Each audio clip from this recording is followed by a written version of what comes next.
to the Autoblog live stream. My name's Eric. I am the multimedia producer here at Autoblog, and today I'm joined by Autoblog news editor Joel Stocksdale. What is up, Joel? Wait, we're live? I'm not ready to go live yet. We can't. No, hang on. You gotta stop the stream. Oh no! Nope, too late. It's all good. We're live. We're live forever. You can't be so overtly profane as you're known to be. If anybody doesn't get that joke, it's because Joel is very polite and rarely curses. I mean, you would be surprised, but well, let me put it this way: you're much more professional about it than I am.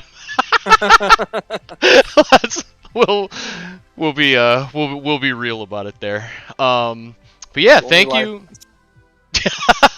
Thank you for joining, Joel. I don't know if you were able to catch the stream last week, but the reason why I'm doing Trackmania, a relatively obscure game, I would say, 2 weeks in a row, is because I discovered last week that I'm kind of a natural at this game, to the point where it's basically based on time trials, and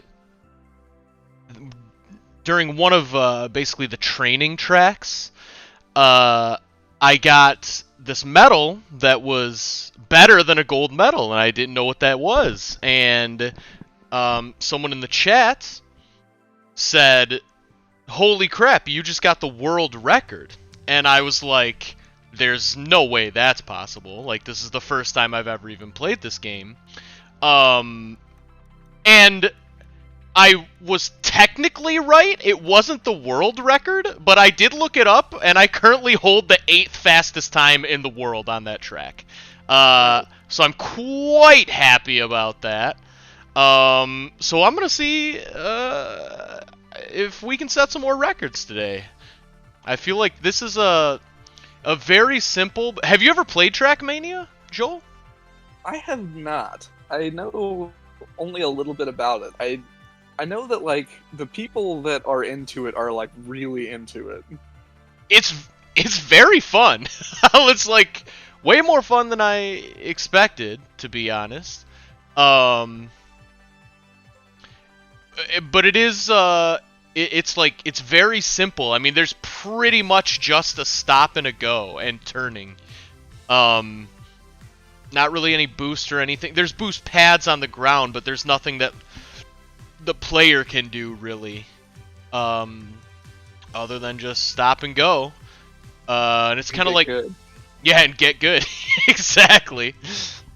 And, yes, I really had a good time with it last week, and it always helps your enjoyment of a game if you immediately start out being at least kind of good at it. So that definitely helped my enjoyment of this game.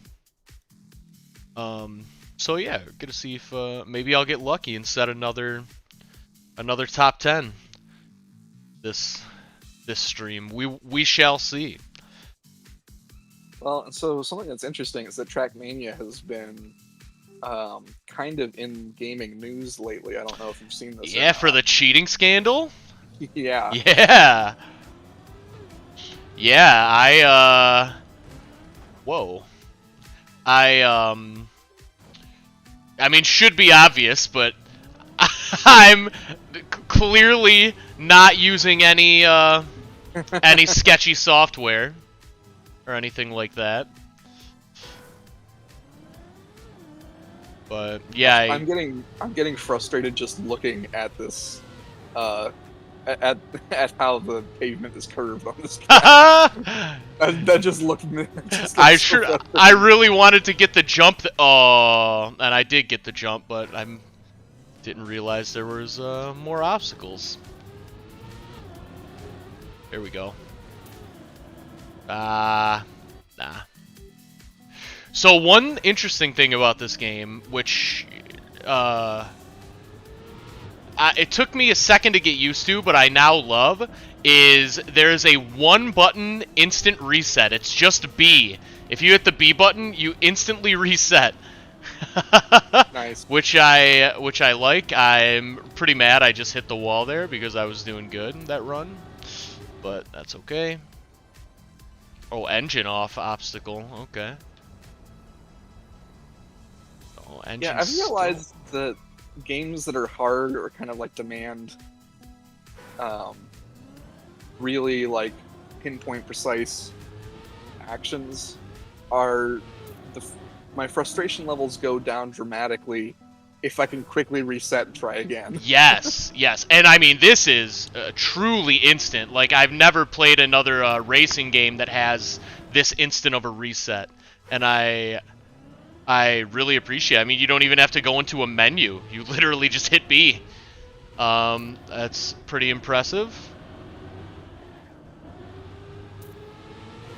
Okay, let's see if I can... Oh! I might try to go to the right of those obstacles there. But Joel, what have you been up to? What have you been watching or reading or playing? Or anything else? Well, I have not been playing anything recent. I've been replaying the Need for Speed Underground games. Oh, nice. Played through the first one a little while ago, and I'm working through the second one again. Oh, yeah. And have you found them frustratingly old, or do they hold up? Oh, they hold up. Wow, nice.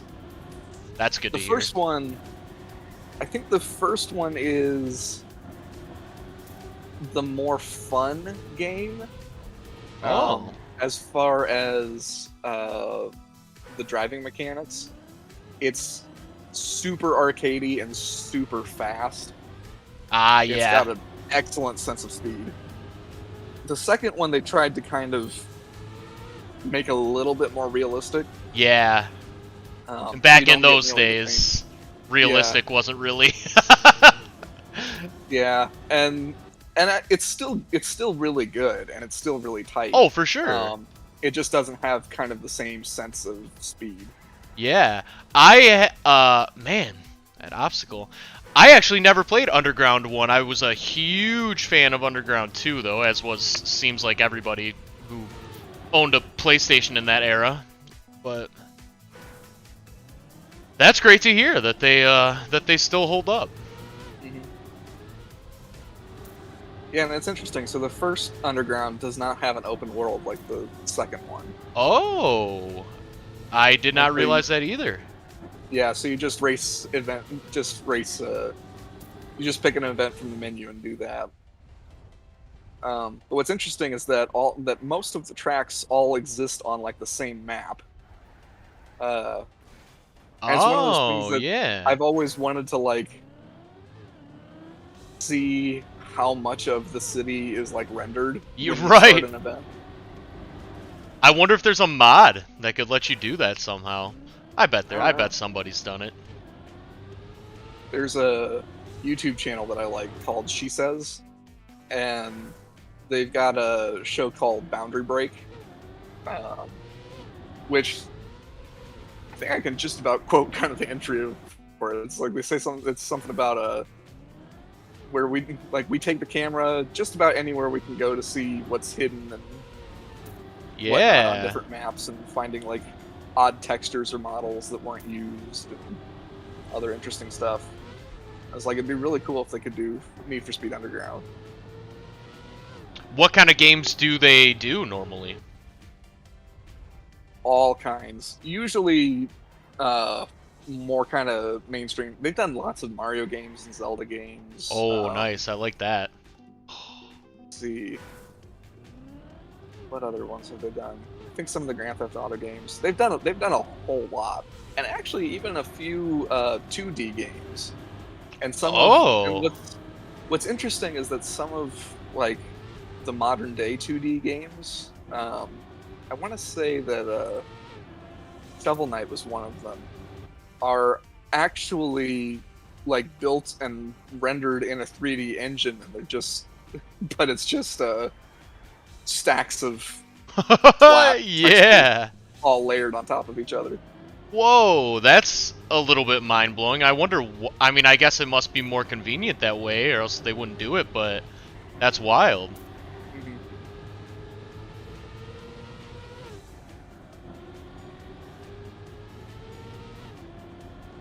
Yeah, I've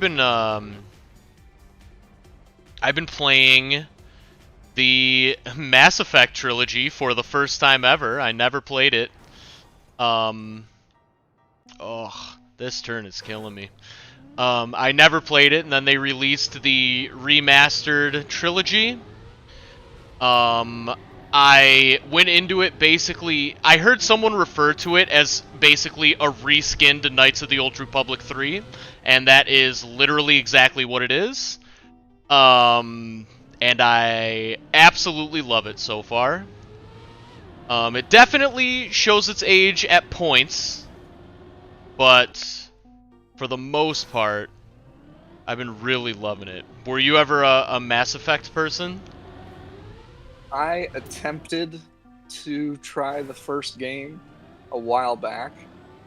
And like, I think it's one of those games that I want to play and enjoy, but I think it's just a little bit too big and too deep as far as like all of the things that you can do and manage and upgrade. I think it's just a little bit beyond the time investment that I want to put in. Gotcha. Yeah, that's fair. I've definitely...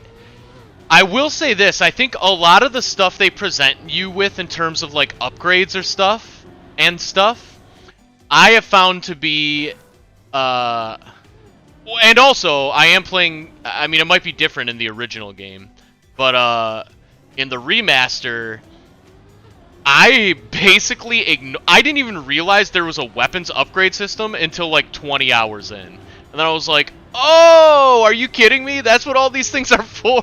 And it didn't affect me at all. I don't think I've died more than like 3 times total. And I'm just playing, I'm playing on normal. But yeah, it's definitely a lot. It is it is an capital R, capital P, capital G. Which I'm a big fan of, especially the fact that it's so similar.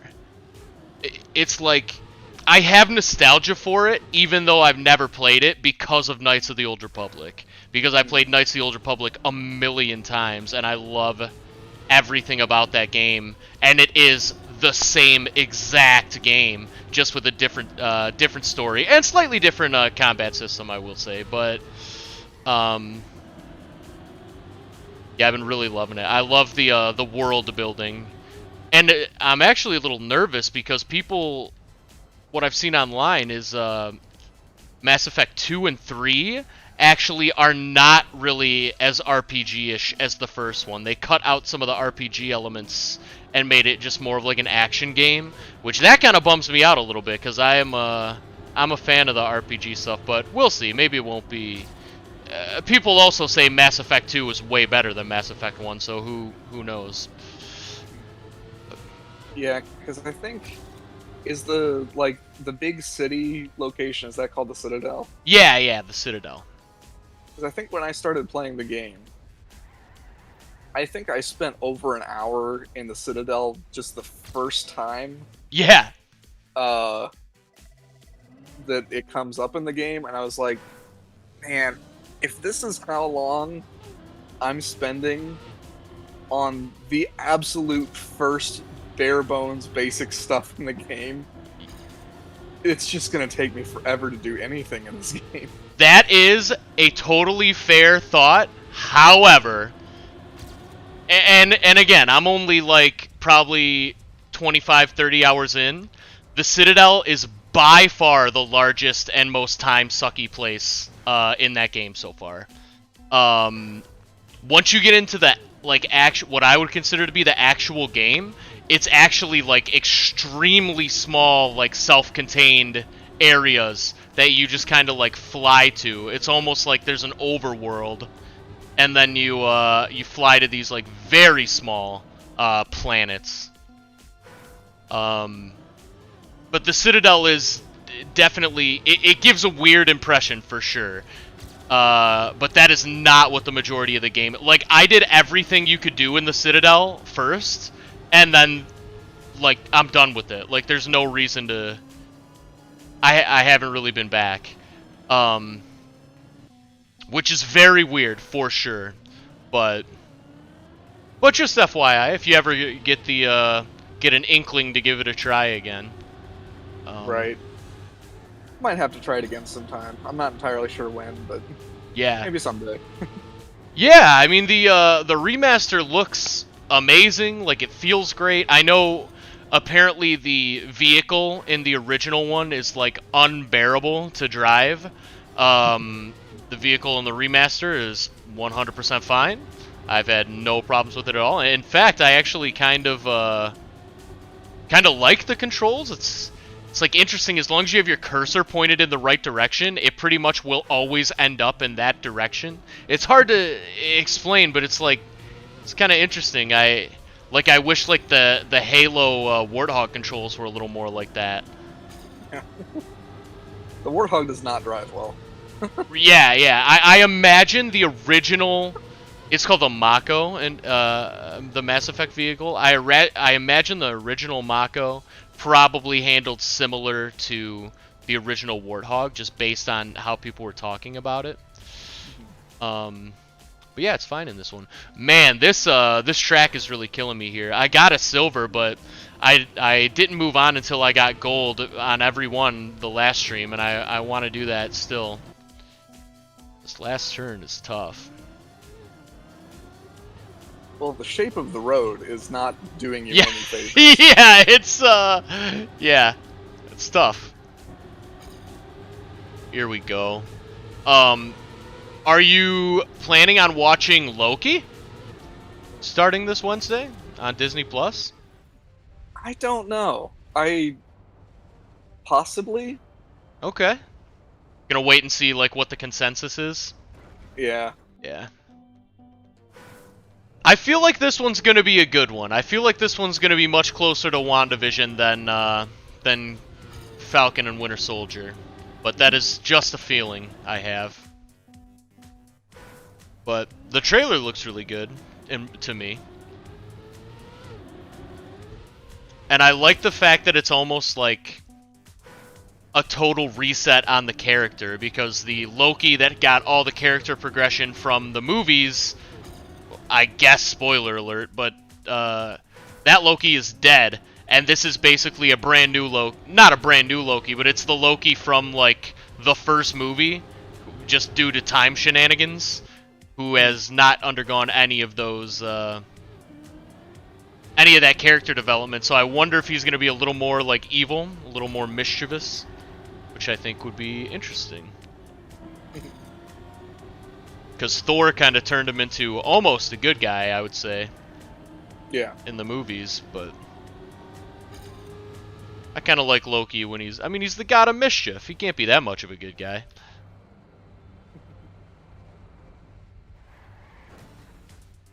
Oh. Yeah, actually, kind of coming back around to games. At some point, I am gonna pick up and play Resident Evil 8. Yeah, yeah. I've heard nothing but good things. Yeah, so I'm usually not interested in playing like scary games and like like watching horror movies. Yeah. But I'm oddly intrigued by kind of like the Resident Evil universe. Yeah. In part because I'll watch like Let's Plays of kind of scarier games, because it's like I'm probably not ever gonna play it, but I'm kind of interested. Yeah, for sure. And I was actually watching one of Resident Evil Village, and like the more I was watching it, I was like, this actually looks like something I want to play. Yeah. And so I stopped watching it and downloaded it. I need to actually play it yet, but I was like, this is looking pretty cool. Yeah. This newest one looks a little bit more actiony, and a little bit like, because I did watch a Let's Play of Resident Evil 7, and I don't think I would have enjoyed that. That was kind of intense, and you were left pretty helpless most of the time. Yeah. But Resident Evil Village has a little bit more kind of shooter aspects to it that make you less helpless, and so it's, I think, would be slightly less scary. Yeah. Yeah, I will be super interested to hear what you think of it. I played 4 way back in the day and have very fond memories of it, and then I played 5 also way back in the day and have which is a very different game from 4, and I have fond memories of that one too.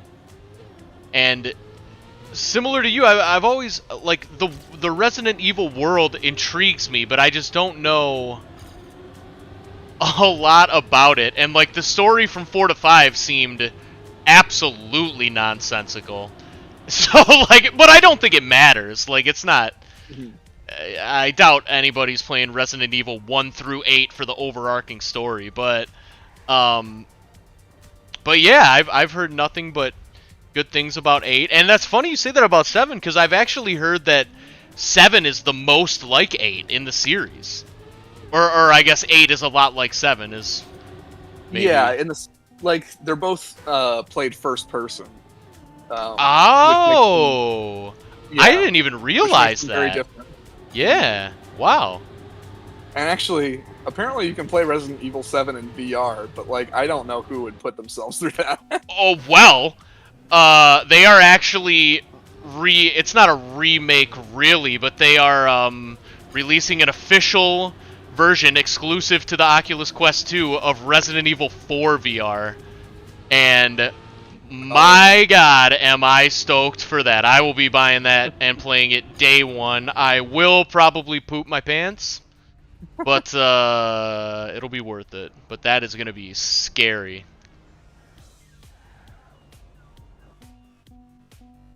What's up, just my AMG? How's it going in Illinois? Actually, thinking of, like, Resident Evil stories and stuff, I also finally finished watching the last of the Resident Evil movies. Oh, yeah! They're so terrible. So bad. Are they at least terrible in, like, a fun way, though? They seem like they would be. There are aspects of them that are fun in a terrible way. Okay. And to be totally honest, the first movie is actually not that bad. Okay. And it does have cool moments. Like, even if you haven't seen the movie, you probably know the scene with the laser cutting hallway. I'm not sure. I'm sure. I bet if I saw it, it would register, but I can't think of it off the top of my head. But it's like every subsequent movie just, like, kept getting worse at an almost exponential rate. Yeah. And just, like, so outrageous and confusing and nonsensical, and it's like it makes the games seem like fine literature. Yeah, Shakespearean. Yeah.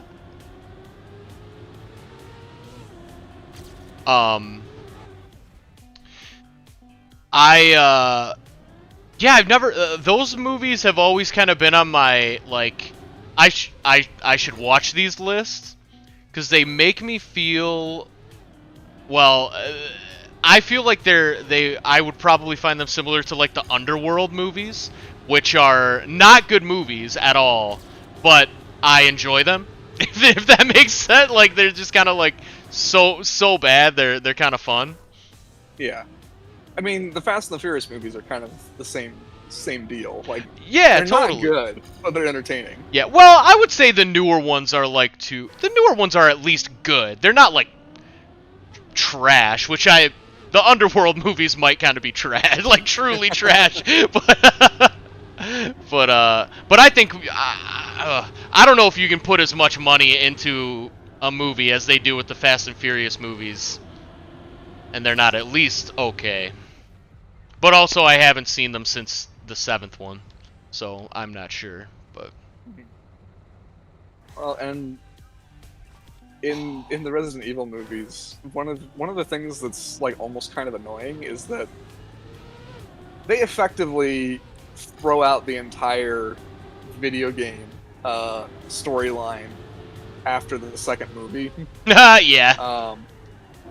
But they still like pick random stuff from the games to drop in. Yeah, one of those. Yeah, like I forget which one it was, but it's the one where the main character goes to like this super mega umbrella base that has like full-size recreations of major cities that was used to like simulate zombie outbreaks. Oh. And they have to like blow it up, which I don't think comes up in any of the games.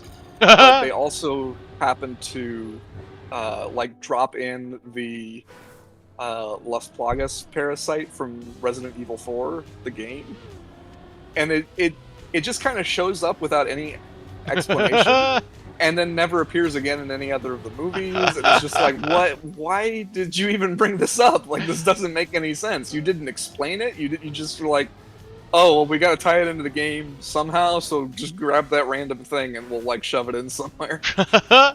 Fan like, service. Yeah, that's but, like, very done in the worst possible way. that smacks of Dragon Ball Evolution to me. Maybe the worst live action anime.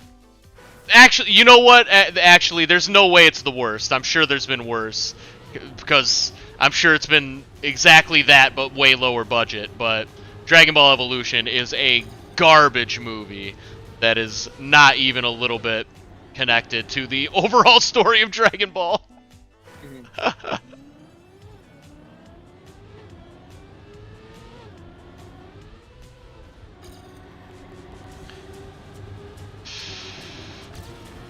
But yeah, did I talk to you about the Mortal Kombat movie?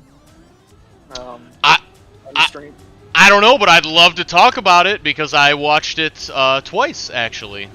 Oh, nice. Yeah. Okay. So I've only seen it once, but I basically got HBO Max to watch it. Yeah.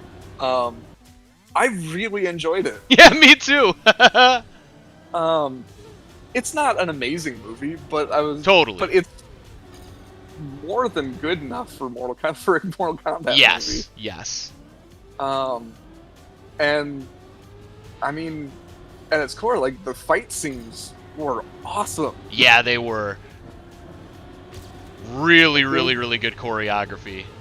Yeah, and I heard that apparently it was actually a pretty low budget movie, but they used their budget where it counted. Yeah.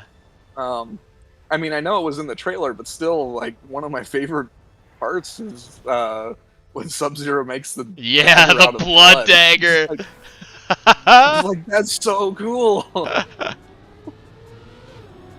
Yeah, I was a huge fan. My biggest and one of my only the new character was pointless. He should have just been Johnny Cage. They could have written around it. That Cole guy, I don't even remember his name now. It was Cole something. No, that was his name. Yeah. Oh, it was Cole? Okay. But he was fine. Like, he wasn't like offensive. Like, he was fine. And I actually did like that if he was gonna be a new character, I guess minor spoilers for the Mortal Kombat movie, but like I like that they made him related to Scorpion, like a real, one of the most popular Mortal Kombat characters. I did like that. That was kind of interesting. Because I had never thought about it before, but yeah, it's like if Scorpion and Sub-Zero are these like ancient warriors, like do their bloodlines continue on? And apparently so. So that's kind of interesting. It's like that leaves the door open for maybe Sub-Zero has an ancestor running around. Yeah. Well, and that entire opening sequence was amazing. Yes, it was.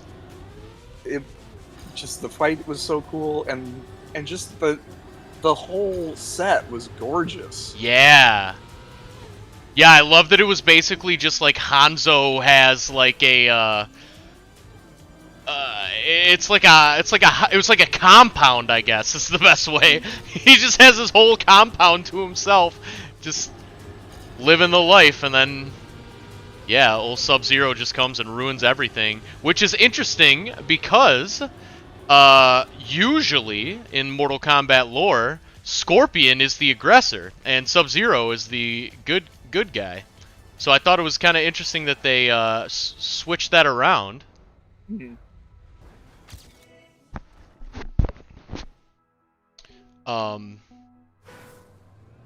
My biggest criticism though was that during the main fight between, well, depending on what you would consider to be the main fight, but the one between Scorpion and Sub-Zero, they kind of briefly toyed around with the classic Mortal Kombat motif in like being played in like strings, and it annoyed me so much that they just didn't just full out play the Techno Syndrome, the classic. There's just nothing. It's never gonna hold the same weight as that original song, and I do wonder if maybe it's like a I mean, we didn't hear Captain America say Avengers Assemble for like 20 movies, so maybe they're just holding it for like Liu Kang versus Shang Tsung, which I think is like the premier Mortal Kombat fight of all fights in the lore, and they'll do it then. But like, it did disappoint me because like I felt like they were building up to it. I was like, oh my god, they're about to drop the song, and then they just never did. That did bum me out, but very minor complaints. Very minor. Yeah, and I did feel like it kind of dragged a little bit in the middle. Sure.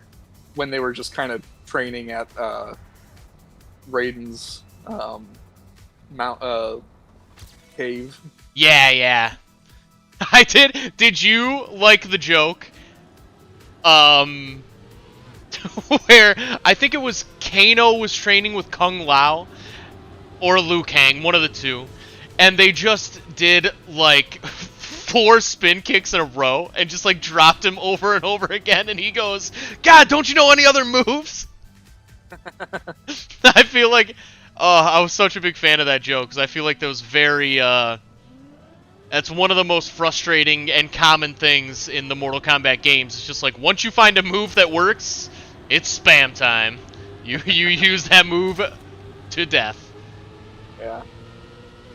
But I actually played, just because I was so excited about the movie at the time, I played through Mortal Kombat 9, which was kind of a soft reboot of the series.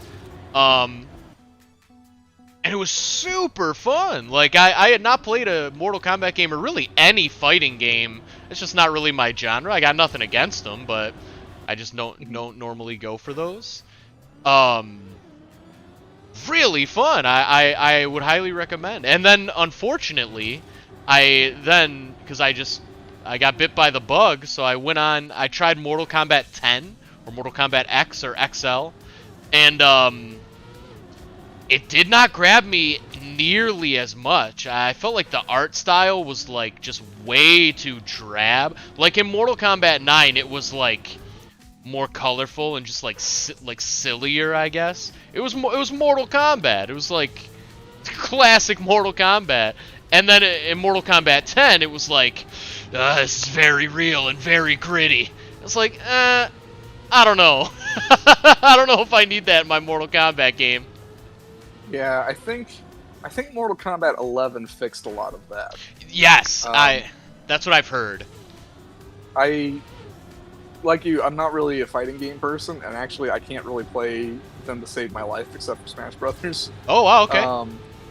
But I did watch a Let's Play of Mortal Kombat 11, and it was much more colorful and Good. well, and I watched the Let's Play in part because like the cutscenes in the story were actually kind of interesting. Yeah, right. It's got like Mm-hmm. it's got such an insane but pretty fun like story. Mm-hmm. But Well, and on the movie, I felt like it did a good job with the fan service stuff. It wasn't too like blatant or awkward. And I especially loved Kano ripping out the heart of yeah, the reptile. lizard and going, Kano wins, super good. which could have been like super awkward, but like it just worked perfectly. Yes, it did. That character would totally do that. Josh Lawson actually nailed it. Yes, finally! Oh my god, gold. That only took what, half an hour? Jeez, 38 minutes. Whew. Okay. Good stuff. Top 122 in Michigan. That's not top 10 in the world, but not bad. Yeah. What's up, Warrior Girl? Warrior Girl says, I used to spam a move on Naruto Clash of the Ninja 2, so my sister got so mad at me. Yeah, that's the move. Once you find the move that works, spam it to death. Warrior Girl says, Mortal Kombat X fatalities were brutal. I got maybe like 2 hours in to Mortal Kombat 10, and then I loved Mortal Kombat 9 so much, and I played them back to back, so I was like, I'm not really into 10 as much. So I kind of fell off of it, and I went into like Mass Effect. But I'm planning on finishing so I can get to 11, because yeah, I've heard 11's like one of the best Mortal Kombat games in recent memory, which is great. And I'm super interested in the story now, just because it's so, like, off the wall.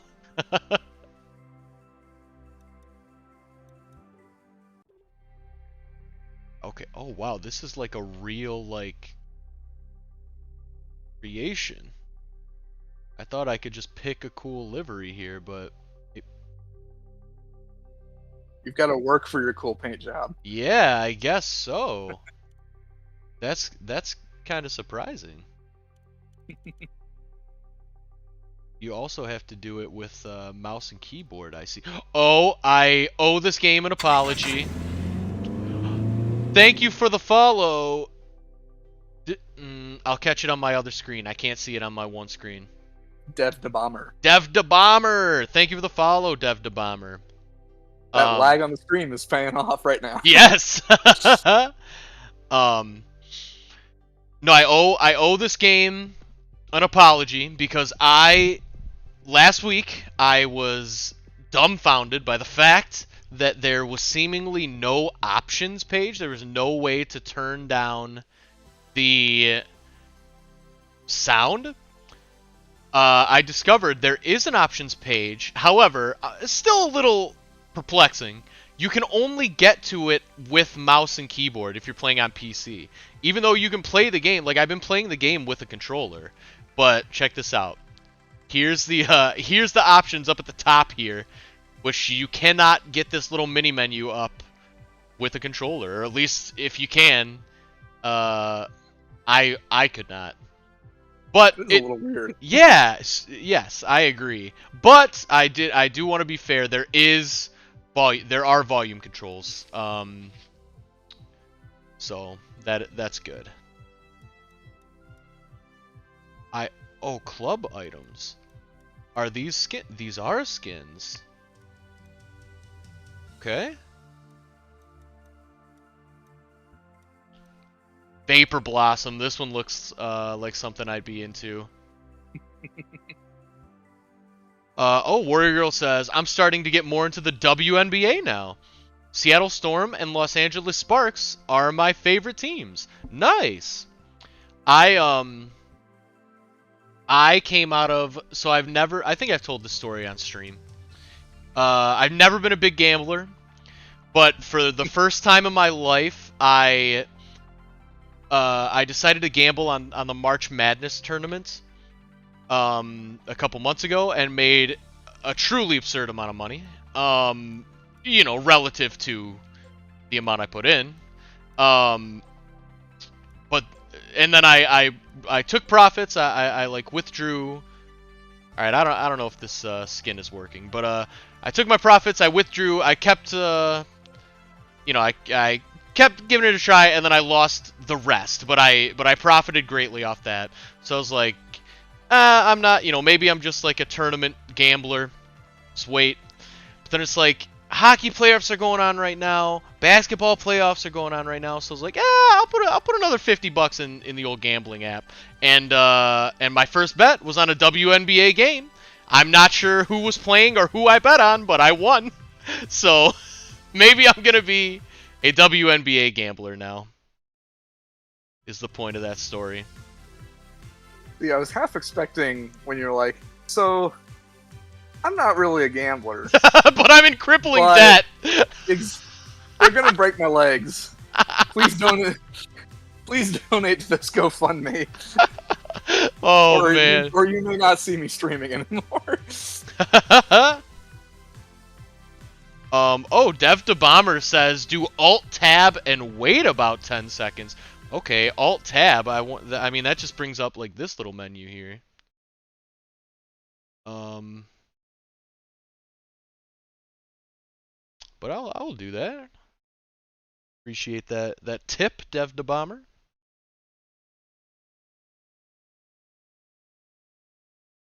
Oh, once you see the black skin, I got you.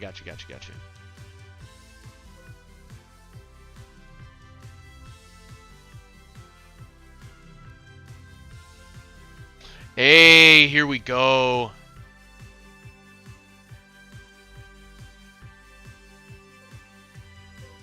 So how do I mean, can I like...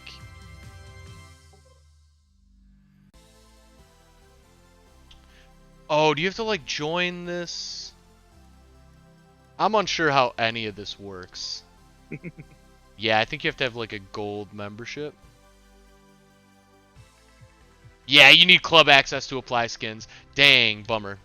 That's okay though. Oh no, I don't want to. That's how they get you. That is how they get you. Warrior Girl says, Brenna Stewart is my favorite WNBA player. Just my AMG. Says, gambling is in my blood. Oh, boy. Dev the Bomber says, yep, need club access. Warrior Girl says, no need to say anything. We all know how great she is.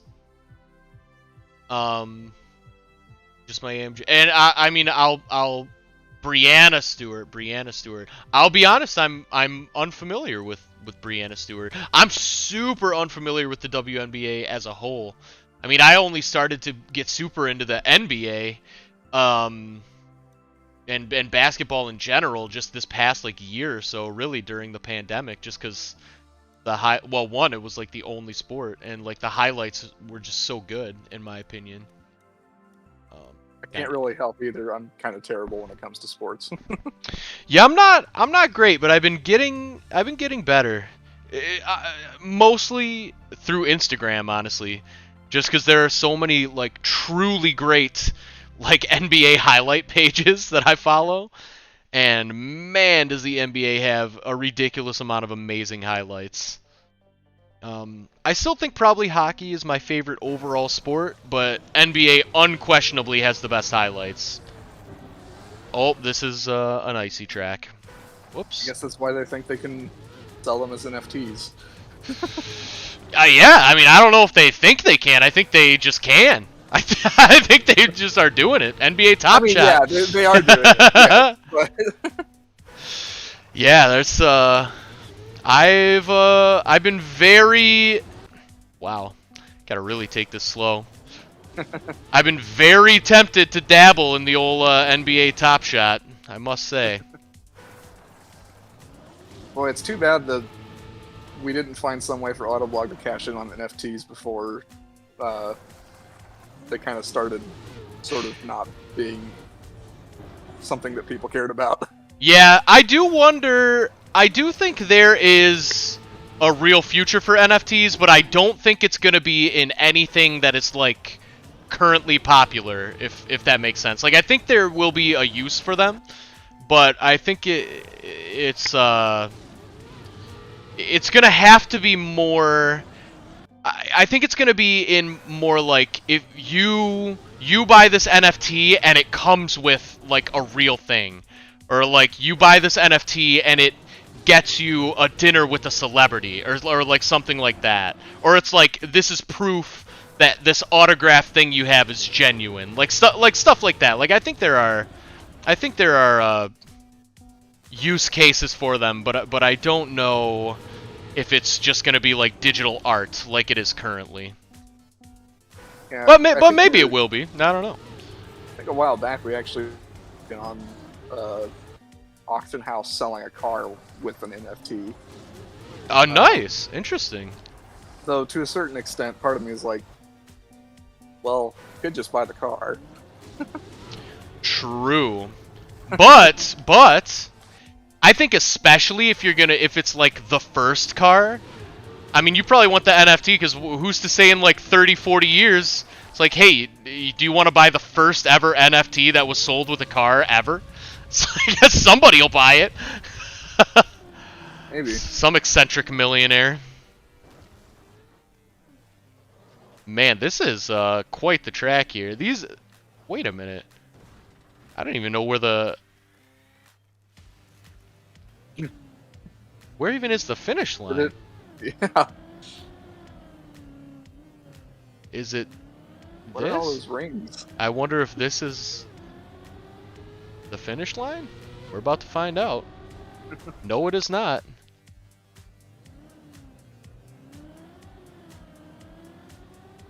Okay. Also, that ice seems like a nightmare. It is a nightmare. This was my toughest. This was my toughest. I didn't do this exact track, but this. But yeah, this was my toughest. Environment, I guess, is the word. Last week. Oh, are you supposed to launch yourself off at the end? I think so. That's. It's just absolutely no grip. Yep. No. Oh, hey, okay.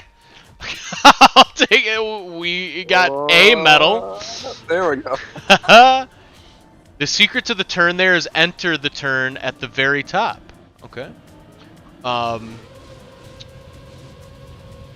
Warrior Girl, I completely agree. The Brooklyn Nets are winning the NBA championship this year. There's no doubt in my mind. It is the Nets, for sure. Warriors should have been in the playoffs. We won one more game than the 8th seed, Memphis Grizzlies. Yeah, it's kind of a tragedy that Steph Curry was not in the playoffs. I already started that way too fast, so whoops.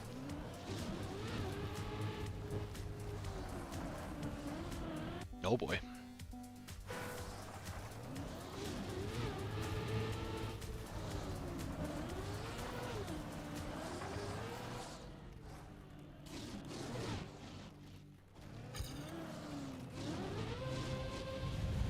Okay. The way you spun around, though, I was actually able to see like the tracks in the ice. They looked very nice. Yeah. A boring, kind of unnecessary detail, but I was like, ooh, that looks. No, that yeah. looks good. That's, Forget ray tracing. I want. Yeah, ice cracks. Whoa! What? So even if you hit that perfect, how are you ever supposed to go? What? I mean, that's absurd. Wow, that was some impressive airtime. That is absurd. I think you should move on to a different track. I know, it's just this will be the first one I didn't get gold on, but I feel like it's so unlikely I'm gonna get gold. Oh wait. No. No! Oh, Yeah, I felt like I might have stumbled onto something there, but I'm gonna give it like five more attempts. We'll, I wish you mean like 5 more good attempts, and there'll be like 5 other bad attempts in between that you only got like halfway. Maybe, potentially. No, that's how this works. That's how it works for everyone.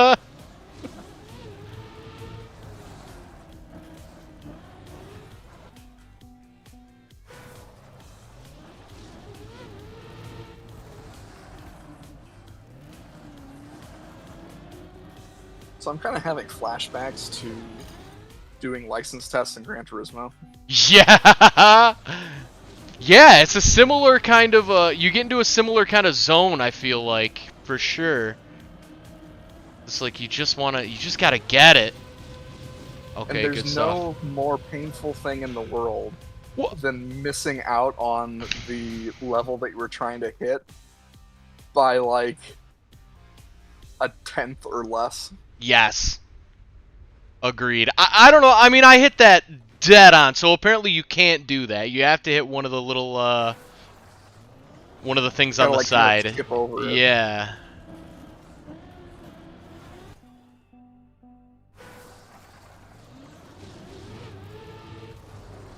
Yeah, there've been so many times that I've like been trying to get gold on a license test, and I'll miss it by like. There have been times that I've missed it by thousandths of a second, and that's after having like attempted like 20 times or something. And I just want to like break down and cry. Yeah. I was, oh, how could I be that close and still miss? Yeah, I don't think I'm ever gonna get. So the medal I got during the training tracks that is higher than gold is called an author medal. Oh, And it's basically that just means you beat the time of the person who created that track. And I don't know if I'll ever. I mean, I got that. It was like within the first 5 to 10 times I attempted that track on the first day I ever played this game, and I don't know if I will ever. I don't know if I'll ever be that lucky ever again. Oh, all right. Last one. We'll move on. boy, that one was close. It seems kind of weird to me that Ubisoft publishes this game. I know, right? It's like this just seems very not Ubisoft at all. Yeah. I mentioned on the. I think Ubisoft sneakily makes pretty good racing games because the Crew 2 is really fun too. I wonder why they don't do more, or I guess maybe they shouldn't. Like their 2 racing games are very solid, so maybe they shouldn't do more. Maybe I should just shut up. I don't want to will this into existence and ruin something good. Yeah.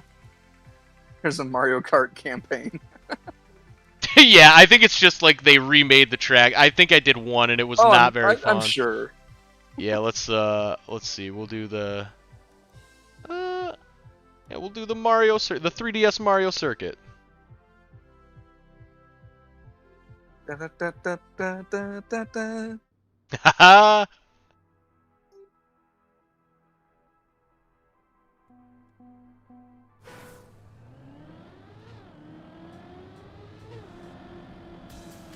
Whoop.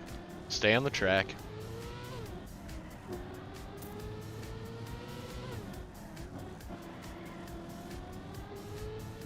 Man, it's just not the same with random like Goombas and like mushrooms everywhere.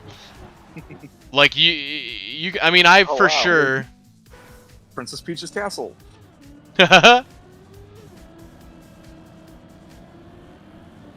Okay, here we go.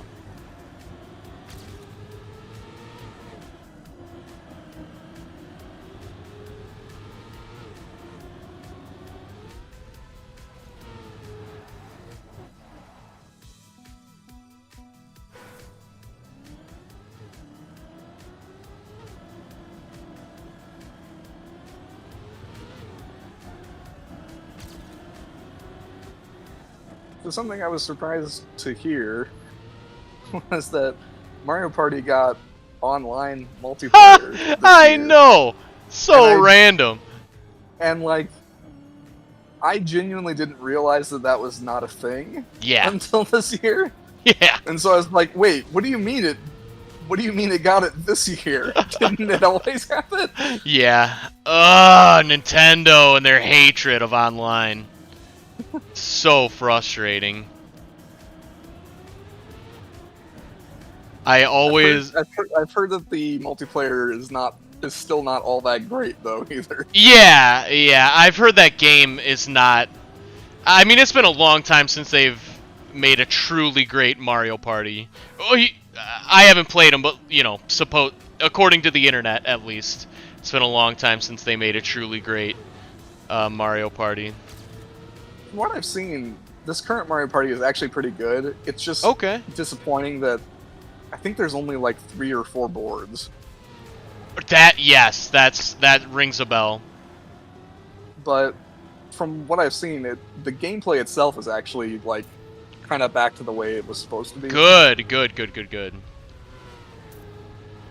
And it does have an interesting like co-op multiplayer that you can do too, where you have people on teams.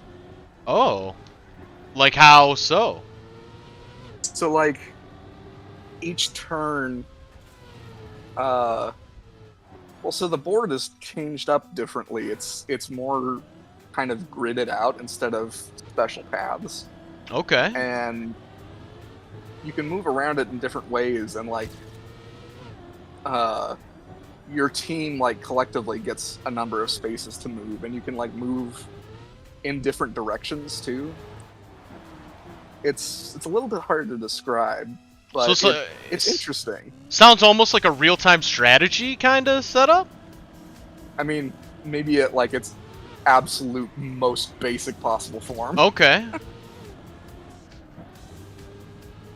Yeah, that sounds interesting. Maybe I'll have to check it out. I'll wait until. I mean, Nintendo never ever does sales, but they will eventually. They'll knock $10 off eventually, I bet.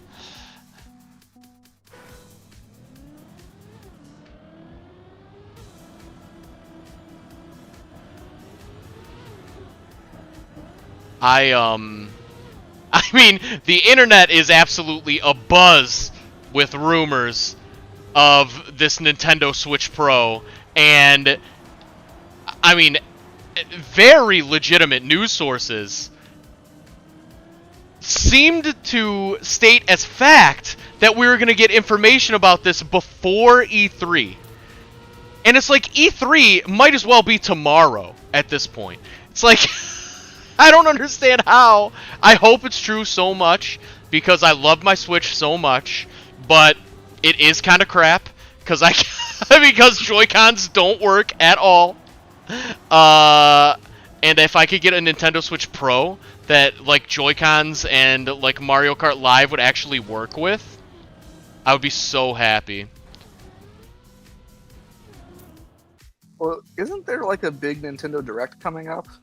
There is, but they specifically... So the reason why people were saying they were going to announce it before E3 is so they could specifically talk about games for it in the Direct.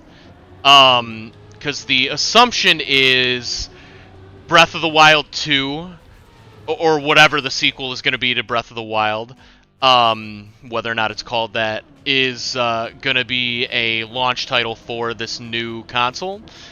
And they did say in the lead up to this, not in the lead up, in the announcement for this Nintendo Direct, that it was only going to be focused on software. So, like, they made a point to say that. And Nintendo is not known for... I mean, if Nintendo says that there's only going to be software, there's only going to be software. So... but it's like, are they really going to have an entire Nintendo Direct on stuff, on games for an old system? Maybe. Nintendo makes no sense, so maybe.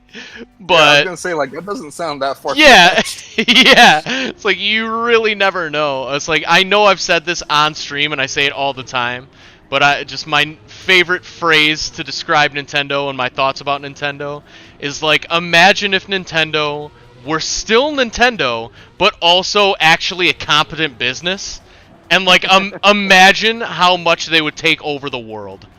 But you know, unfortunately, they're not, and they probably never will be.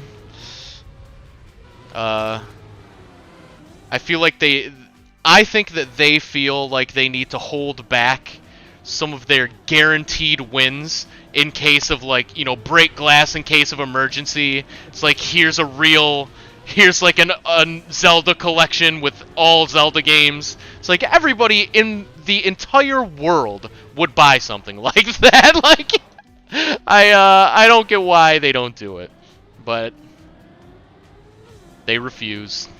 No Metroid since forever. No F-Zero since forever. Those are guaranteed wins. I was about to say, like, it seems like we should be due for information on Metroid Prime 4. Yeah, you would think. Because I mean, it is in development. It is in development. They just haven't said anything about it for like over a year now. Yeah. Yeah, you would think. The Metroid Prime Trilogy collection has been rumored for over a year now, to the point where there were reports on that coming out basically saying it's been done forever, and they're just holding it because they're Nintendo. Yeah, I was gonna say, that sounds completely believable. Yeah. Yeah. And like, I could totally believe it if it was completely done and they're like, nah, we're just not gonna release it. Yes. Yeah. Yeah, I would too. It makes no sense. Whatever the least sensical thing is, Nintendo's like, yeah, that sounds like our strategy. Let's do it. Okay. Yeah, I have, I'm mixed about...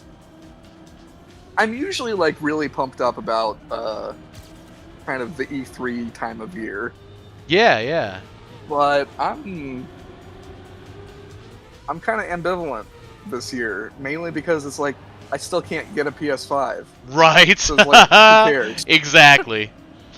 Yeah, and then there's like, I feel like a lot of the big ticket items are like delayed probably. So, items meaning games are probably like gonna be delayed, and like, honestly, I would almost be excited to hear that there were delays. Because it's like, it doesn't matter to me at this point. Yeah, true. No, true.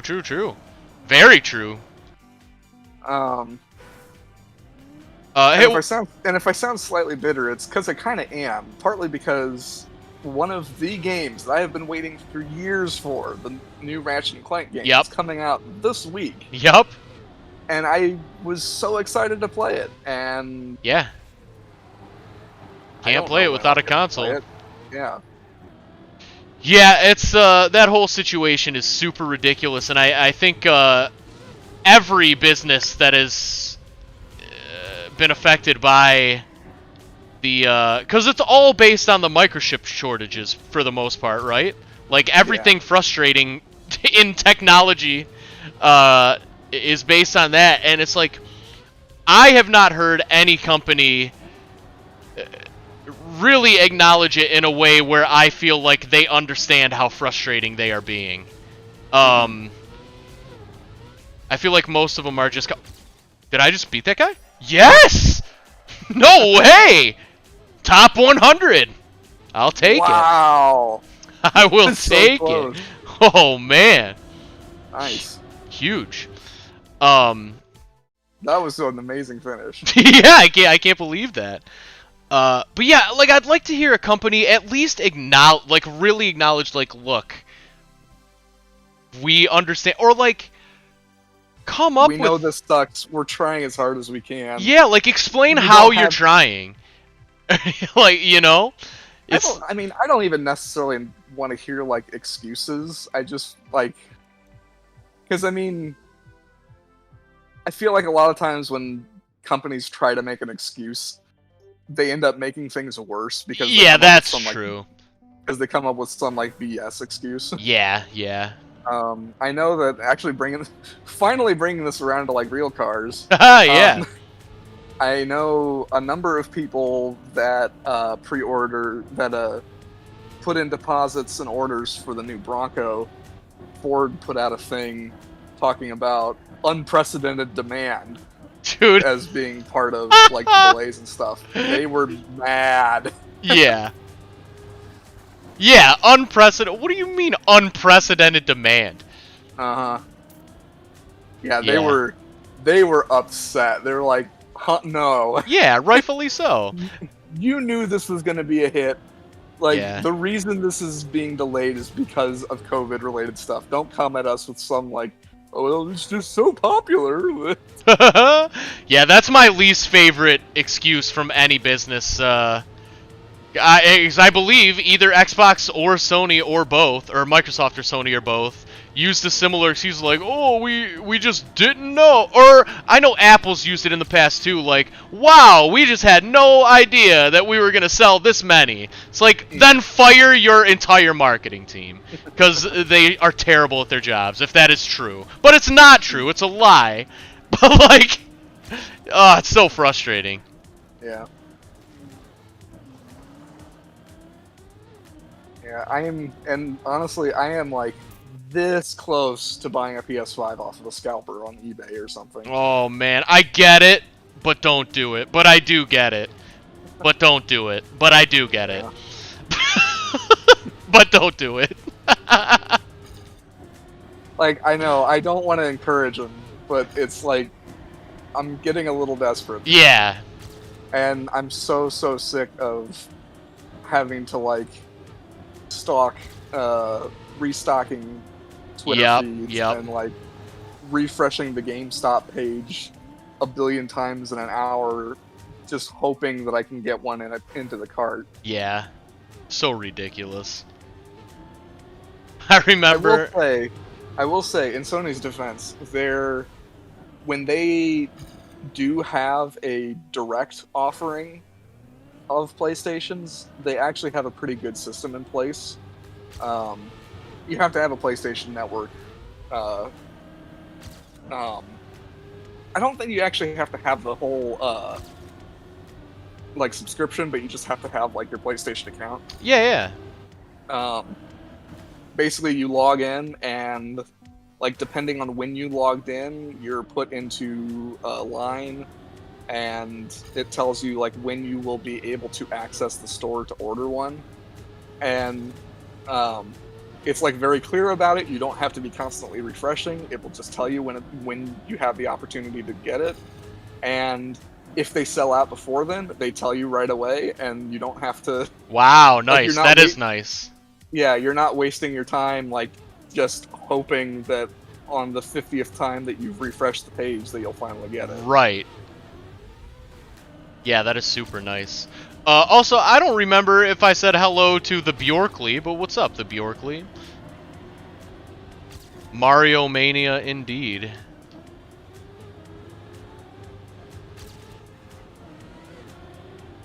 Oh, I thought that was the... I suck. Yeah, there's a good chance that I'll actually probably buy a copy of Ratchet & Clank just to be like... yeah, she have it ready day one. Yeah, and also to be like, hey, I don't have a PS5, but like I want you to make more of these games. Yeah, totally. Yeah, vote with your wallet. Yep. For sure. And then I'm just gonna like be holding it in my hand and staring at it and being like, I really like to play this.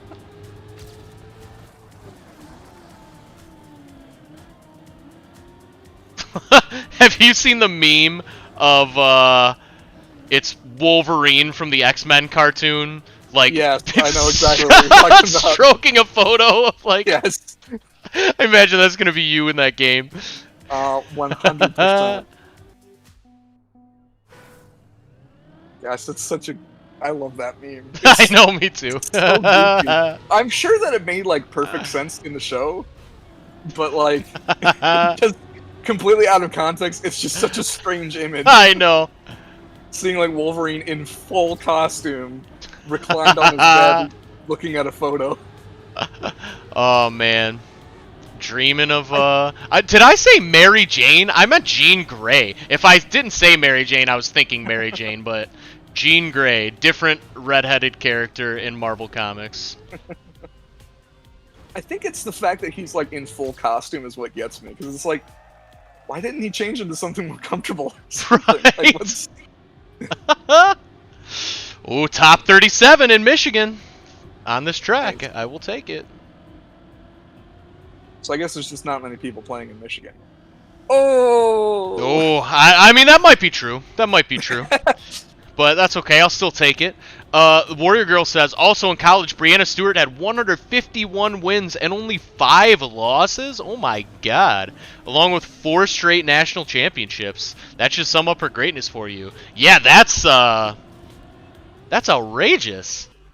The Bjorkley says, hello, how are you? I am under the water. Please help.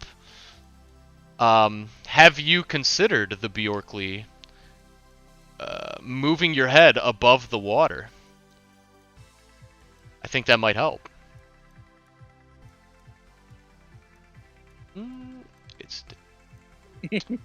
think I'm good on the Mario Kart tracks. That was fun, but let's try some different ones. Yeah, no, all right, fair enough.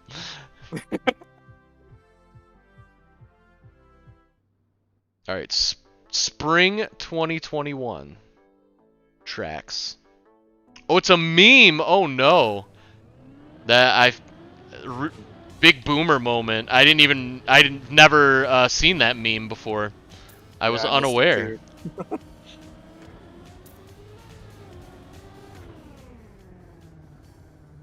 Reddit doesn't cut it for memes. You got to be on TikTok to see to find the memes day one. Which I am, just not as much as Instagram and Reddit. It's all very stale memes for me. I'm just on Twitter.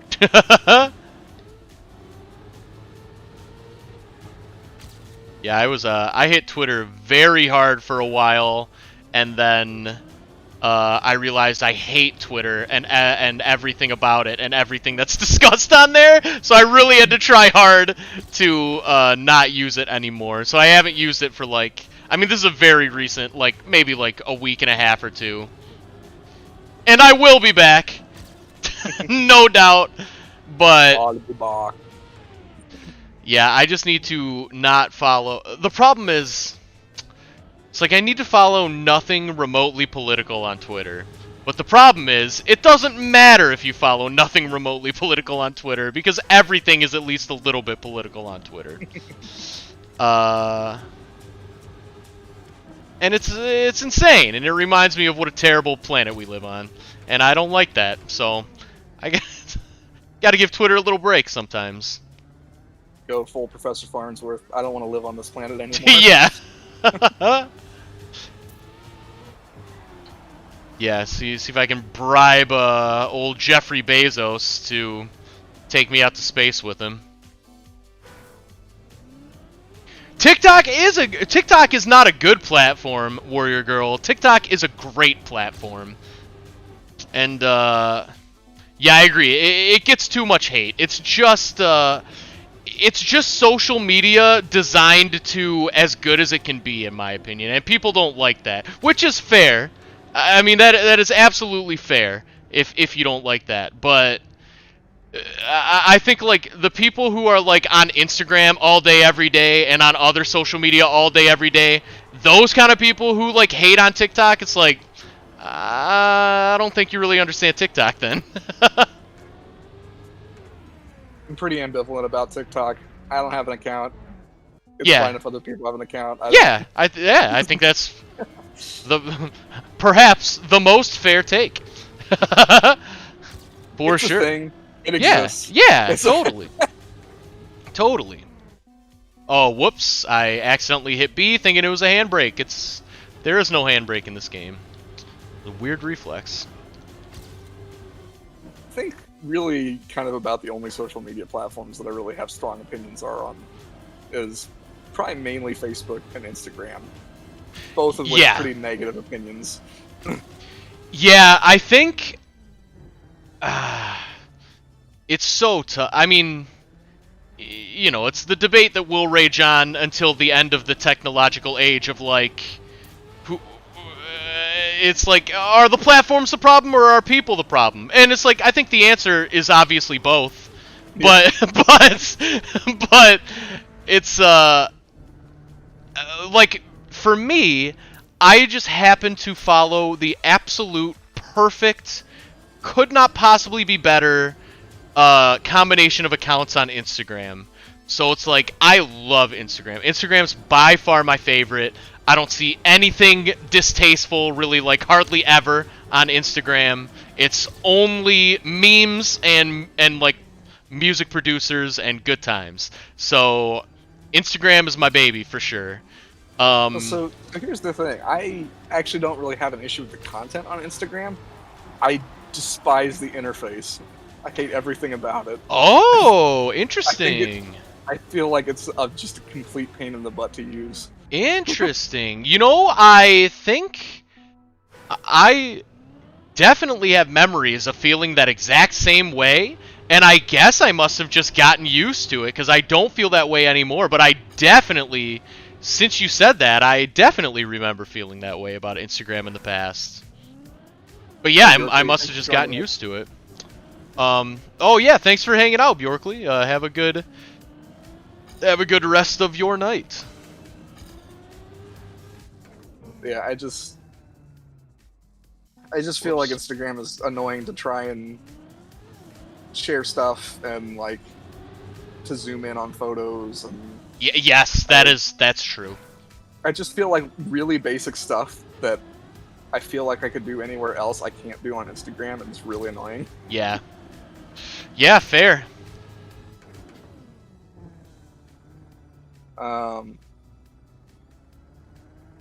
Also, I have very mixed feelings about Instagram stories. Because part of me, like, I guess I'm just not that much of a fan of, like, super temporary, like, posts. Okay. In part because I feel like,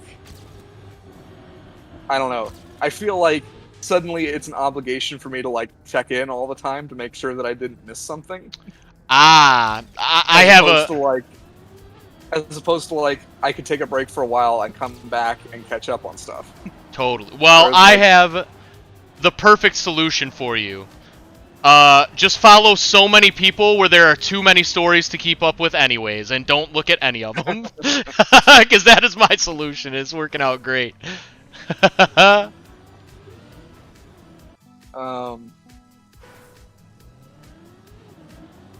But yeah, so really for me, Instagram is just, I just don't like the way the app works. Yeah, no, that's fair. That's fair. As for Facebook, that's a... Yeah, I think. That's a whole hot mess of a thing. I mean, I hate Facebook for the fact that it's literally ruining society. But as a platform, it's fine. But as an institution, yeah, I don't like how it literally ruins society. But also, this is a weird thing. I don't know. I think I have a... I don't know. I guess I'm good at, like, filtering out a lot of content that I don't want or care about, and so yeah, can avoid that. I carefully curate what's in my feed. Yeah, that's a vital skill to have. But one of the things that just drives me batty is I hate Facebook Marketplace. Again, it's a horrible interface. It's a horrible interface filled with horrible people selling horrible, nightmarish things.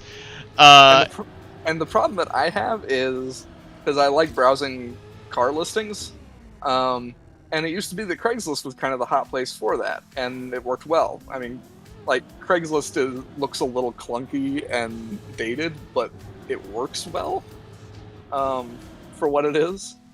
Yeah. Something that Craigslist did a few years ago was that they started charging for car listings, in part to fight dealer spamming. Because car dealerships would just, like, post all the time and all over the place. Yeah. And they would also post because there was a fee for dealers, but then dealers would try to get around that by, like, posting like they were normal people, and so they would just spam the listings all the time. So they made the fee across the board, and so now people keep listing their cars on Facebook Marketplace because they don't want to pay the fee. Of course. And so I'm sort of forced to use Facebook Marketplace if I want to see like all of the cars that are available in an area, and it's really annoying because it's a terrible, terrible app. Yeah, I can't. I mean, I've rarely use it, and every time I do, I'm just like, what is this society of mole people who are selling? People sell the craziest stuff. People sell like, hey, I just made this sandwich. You want to buy it on Facebook Marketplace? It's like, what? I saw a single Dorito chip in a glass container. Outrageous, absolutely outrageous. All right, let me catch up here. Warrior Girl says people on Twitter are stupid. Yes, I mean I am one of them, but yes. Like seriously, the amount of toxic people on there are ridiculous. Warrior Girl says Instagram's good. I've reported anti-LGBTQ plus content on there, and it's gotten removed fairly quickly. That is good. That's actually really good to know. I feel like I report so many things, but I just never know. I usually never go back and like check and see if anything was done about it. That's good to know. Bjorkley, if you're still around, says I'm gonna be here longer very soon, so I can watch your streams longer. I'm not really sure what that means, but very cool. Warrior Girl says I reported this transphobic person on Instagram for multiple foul comments, and their account got deleted. Good job, Instagram. Good. Good. That's very good. That is, I think the biggest, the most damaging thing social media has done to society is it gives, like, toxic groups with toxic beliefs an easier way to find other toxic people with those same toxic beliefs, and it emboldens them. So the more of those accounts we can get deleted, the better, for sure. Come on, nope. Oh.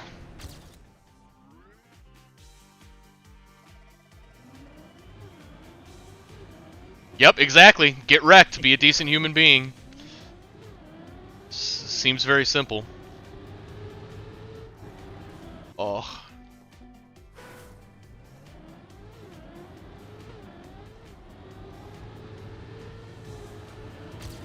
Okay, here we go. Oh no! It's feeling good there. You guys bringing it back to real cars for a minute? Yeah.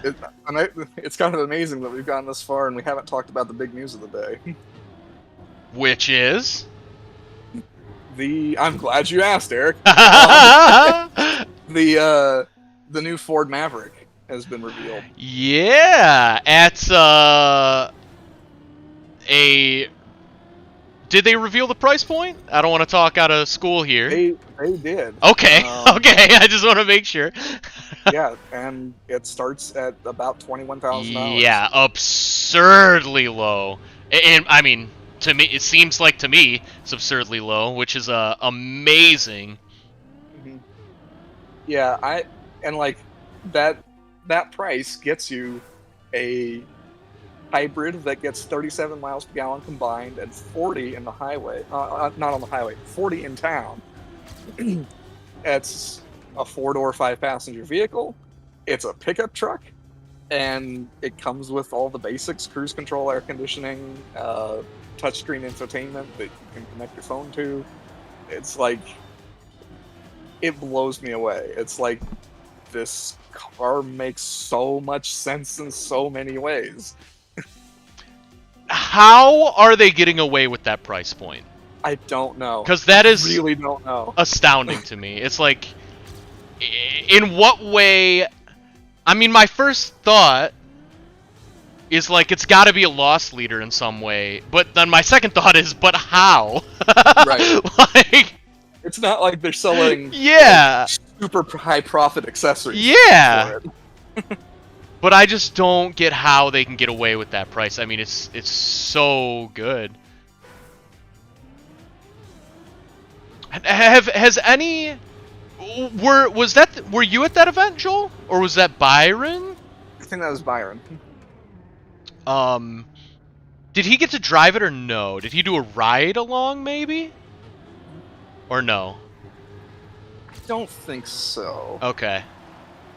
I'll just because of that price, I'm just so interested. Is like, is it gonna suck? Like, I can't imagine it will. I'm sure it'll be great, but it's like, what's the catch? It shares its engines with the Escape and the Bronco Sport.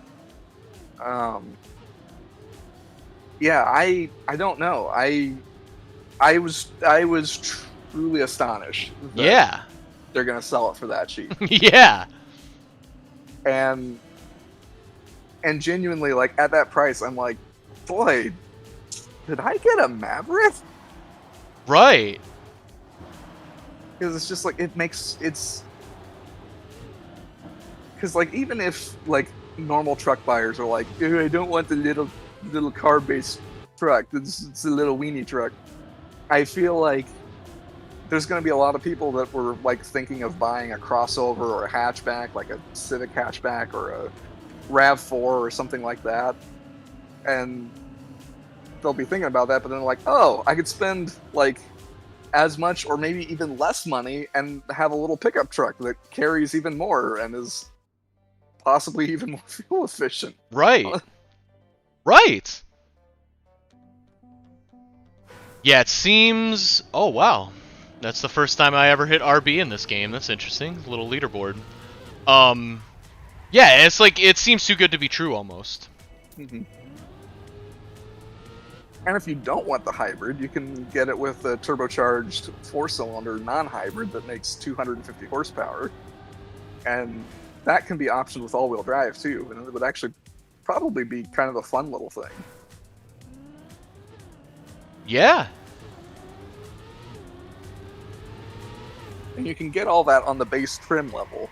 It adds a couple $1,000s, but I think you can get the turbo engine on it with all-wheel drive for, I think, maybe about $25,000. I mean, that's also so insane. Like, but that's awesome. I feel like, yeah, I don't know. I feel like Ford is really setting themselves up nicely to really dominate the future of automobile ownership. Warrior Girl says, I hate the idea of electric cars taking over, but unfortunately it's happening. Yeah, I mean, I hear you. I'm very pro electric car. I think the sooner we make the switch, the better. I love it. But I hear you. Warrior Girl says, yeah. Go ahead, Joel. Go ahead. Like, I do like really good internal combustion engines, but I've also driven a bunch of electric cars, and they're all a lot of fun. Yeah, yeah. So, like, it's really not something that I would be upset about. I mean, I get it. It'll be a little bit sad to see old engines go, but from what I've driven of electric cars, I'm pretty optimistic. I think it's going to be good. Yeah. And also, electric cars do not have to be all-wheel drive. A lot of them are, just because it's pretty easy and convenient for automakers to stick a motor up front, stick a motor in the back, and give it all-wheel drive. And there are a lot of buyers that want all-wheel drive. But they definitely don't have to be. And in fact, the upcoming Hyundai Ioniq 5 and the Kia EV6, their base models will be rear-wheel drive.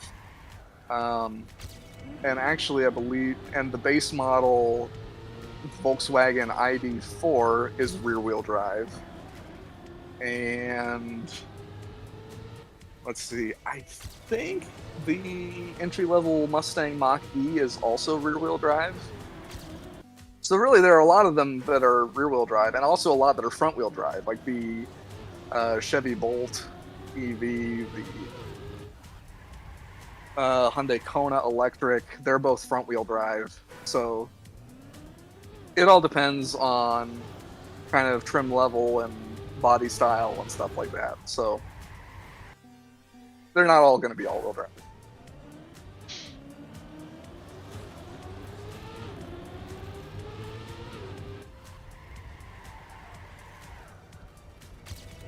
Yeah, I'm so interested to see what the automotive landscape is going to look like in 10 to 15 years. Because I do wonder if it's like, I mean, to me, it's like Ford seems very well positioned right now, but they also seem like it's because, you know, they're kind of like the first out of the gate with all of this. And I do wonder if, you know, the first mover isn't always the company that wins the war. So I do wonder who's going to be the big dog in terms of, you know, electrification and hybridification and just affordable vehicles. I mean, inflation isn't going to stop. Like, vehicles are only going to continue to get more expensive. But if Ford keeps bringing these options that, like, I mean, who can compete with a $20,000 hybrid vehicle like that right now? Is there anyone? So we were actually talking about that in the editorial chat the other day, that I think, like, the cheapest hybrids that I know of are, I think, the Hyundai Ioniq, not the 5, the, like, regular one. I think that starts at about $23,000. And then, like, I think Corolla Hybrid and Honda Insight, I think they're about like 24 or 25,000. Now, granted, all three of those get significantly better fuel economy than the Maverick will, because they are significantly more aerodynamic, because they were designed to be fuel efficient from the get-go. Because, like, the Prius and the Ioniq both will get over 50 mpg. Man. Crazy stuff. Warrior Girl says, I mean, I get it's better for the environment, but everything is going to be so quiet. I mean, I don't think you need to worry about 8 billion people on this rock being too quiet. Warrior Girl says, just please do not ban gas cars. Some of my favorite cars are old school gasoline cars. I'd be interested to hear your thoughts on this, Joel. I think inevitably there will be a ban on, and when I say inevitably, I think 30, 40, 50 years from now, I don't think it's anytime soon, there will be a ban on creating new gas cars. But I don't know if there will ever be a ban on owning gas cars. I think it would make more sense just to let them kind of like die out naturally and just don't produce any new ones. I pretty much agree. And yeah, it'll probably be like restrictions on producing. Yeah. I think that makes more sense. There might be exceptions for like extremely small volume production of like specialty vehicles. Sure. I could see that. But yeah, I don't think gas cars will ever be completely banned, and I don't think it would be necessary either. Because the thing is, the vast majority of people buying cars will probably want an electric car anyway, eventually. Yeah. Once the stigma wears off, for sure. Yeah. And like, that'll leave the small group of people that just really love cars in general and like internal combustion cars, and I think that's going to be a small enough group, and one that's probably pretty well represented by automaker and aftermarket parts lobbyists, that like hobbyist type people will. I don't think they have to worry about their gas cars being banned from use, because I think it'll be such a small segment and small number of vehicles that it's not going to be enough of an issue for them to actually be banned.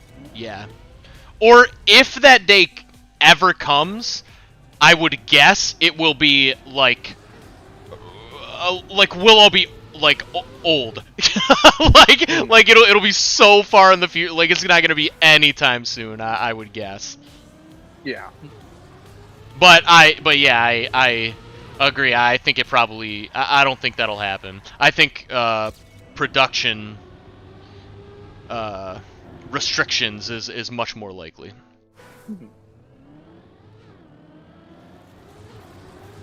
Because I really do think that, like, most normal people, once they've had the opportunity to drive and own an electric car with, like, decent range, I don't think they'll ever want to go back to gas. Yeah.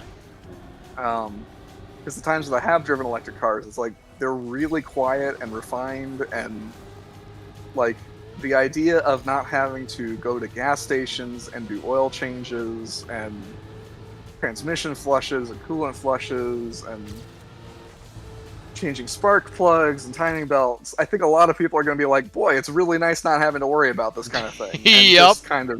just still owning electric cars by choice.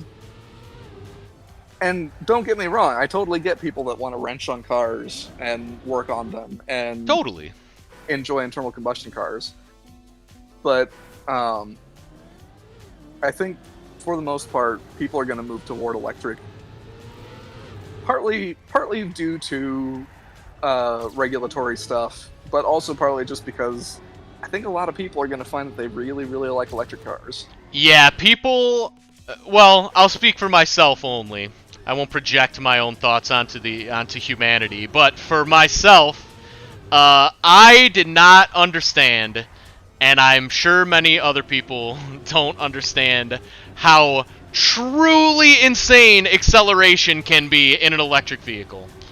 It is fun. It is it's different. It's definitely different, but it's different in like an instant kind of way. It's like yeah, I was come on. Yes. Woo.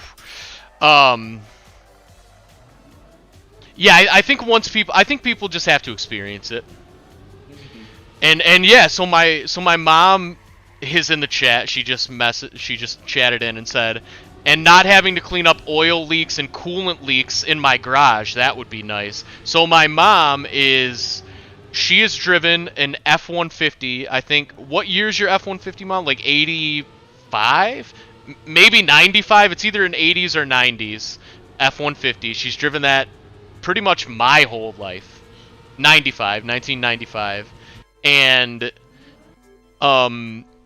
she, I would say really in the past year or so, I think she's always been interested in electric vehicles, but they've always been, well, she likes bigger vehicles, you know, she likes her truck, and electric vehicles have always been kind of like cost prohibitive a little bit.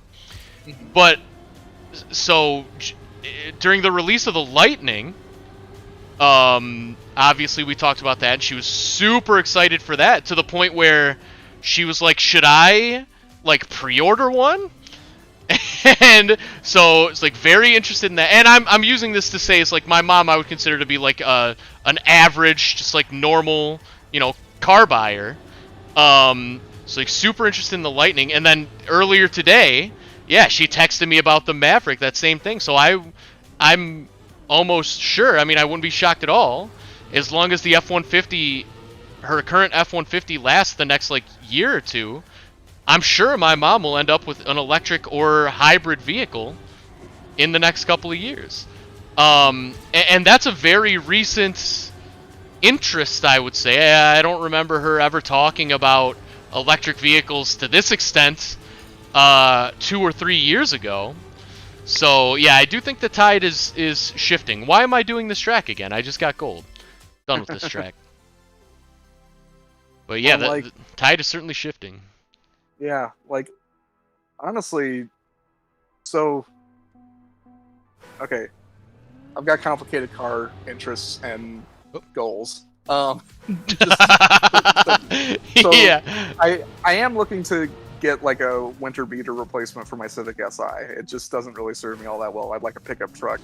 I'm thinking of like getting just a cheap old pickup truck, just to fill that need. However, part of that is in the near future, I would like to buy a car new. I've never bought a car brand new. Oh yeah. I think I'd like to be able to do that like once in my life. And like the car that I'm really excited for and really looking forward to is the Mazda Mx30, which is their first electric car, and it's a funky little technically four-door because it's got two like rear-hinged half doors, but kind of a funky little crossover. I think it looks really cool, and I like the way Mazdas drive. And I think that since it is kind of a short-range electric car, it should be relatively affordable. Part of what I'm really excited for, though, is that there's going to be a range-extended one, so that like if you do have to take a long trip, it has a gas engine on board that can provide electricity for like longer distances.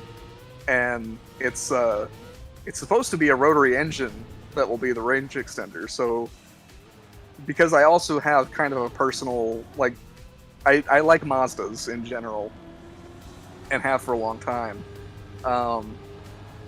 I just think it'd be really cool to have like Mazda's first electric car that also has a rotary engine, which they're like the only company that's ever like really done rotary engines for a long time. There were a couple other companies that experimented with it way back in the day, but Mazda was the only one that like really worked on it. Yeah. And I got to see it at the reveal in Tokyo.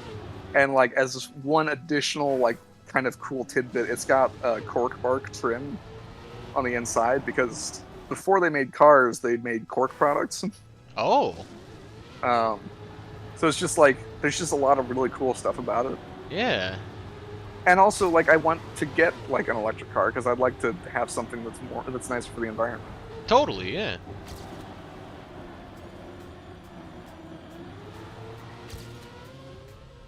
Oh crap. Yeah.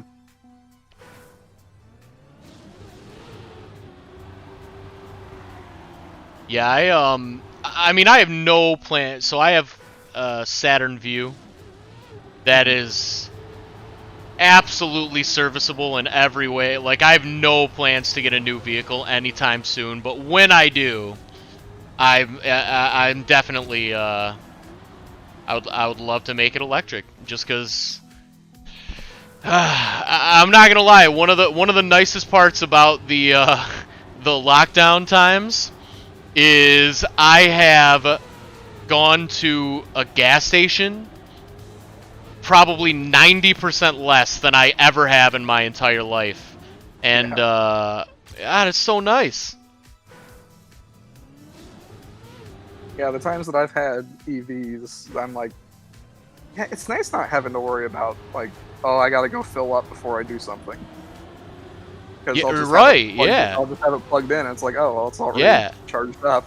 Yeah, you're at the equivalent of a full tank every morning you wake up.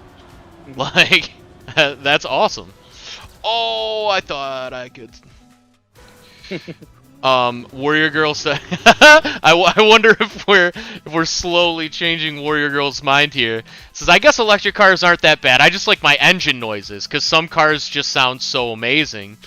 Then again, you can make engine sounds on electric cars with speakers or something. The BMW i8 already has that, I think. I believe you're right, and I think it's much... I think, like, several electric cars have that feature, right? Yeah, there are a lot of cars that play sounds over the speakers to kind of enhance it. Yeah. I think actually, even non-electric cars do that, right? Yeah. I'm mixed on that because, I don't know, I kind of like authentic noises. Sure. But occasionally I don't mind it. Who's done it also, well? Like, I totally get like having engine noises. I mean, I have a supercharged Miata that's got a loud exhaust on it, and on top of that, the supercharger on it makes that crazy high-pitched supercharger whine when it spins up really high, and I love it. It's so much fun. But like basically, I'm just saying like electric cars are fun too, for like completely different reasons. Like I like all of it, and I'm excited for electric cars in the future because there are so many benefits to it with very few drawbacks, and like genuine benefits for like people that like to drive. One of the things that's really nice about it is the throttle response is great. You can be really precise with how much power you're giving it. It makes it really nice for kind of like dialing in your throttle when you're cornering. Like if you've got a car that kind of understeers a little bit, you can get like right up to that limit of like how much power you can give it before it starts kind of understeering and plowing, or vice versa if it was a rear drive one. Provided that like the traction control systems and stuff let you do it, you'd probably drift an electric car pretty easily because you have all that control. Oh my god, yeah, I want to see Tokyo Drift EV Edition for sure. I don't know if he's in the US Formula Drift series or if he's in a kind of like lower series, but there is a guy that has an electric Chevy Camaro drift car. Wow. That's pretty cool.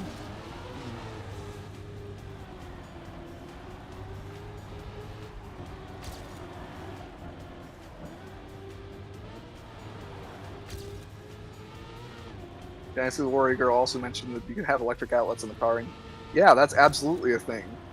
In the new Ioniq 5, it has various power outlets that you can run different appliances on. And actually that and actually like with the Ford F-150 Lightning, it has a way that you could plug it into your house, and like if you lost power, you could use the truck to power stuff in your house. Yeah, my mom loved that feature of the Lightning. That was one of the big selling points that she really wanted to pre-order one for. Mm-hmm. It's really cool. Yeah, it's amazing. It's like your car is also a generator for emergencies. Mm-hmm. Like that's insane. And like it's a generator that won't really pollute. It's just yeah, right. Providing the power that it's stored up. Yeah. Because like home generators are not clean.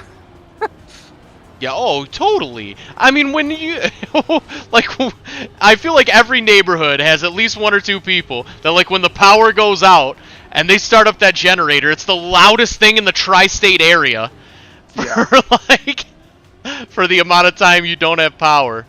It's insane. Well, and it's kind of funny. I mean, so like the F-150 Power Boost, which is the hybrid one, has a very similar feature, and it's kind of funny to think that like that would be a cleaner way of providing your house with power in the event of a blackout than like an actual like yeah home generator, because that Ford actually has to go through a lot of like emissions requirements and stuff so that it runs clean, as opposed to like these little noisy, angry generators that like have no emissions equipment.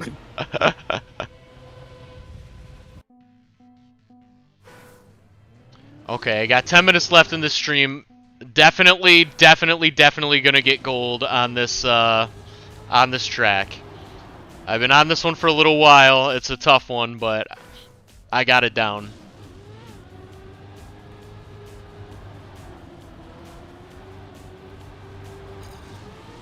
Might do it right now. Nope, dang it.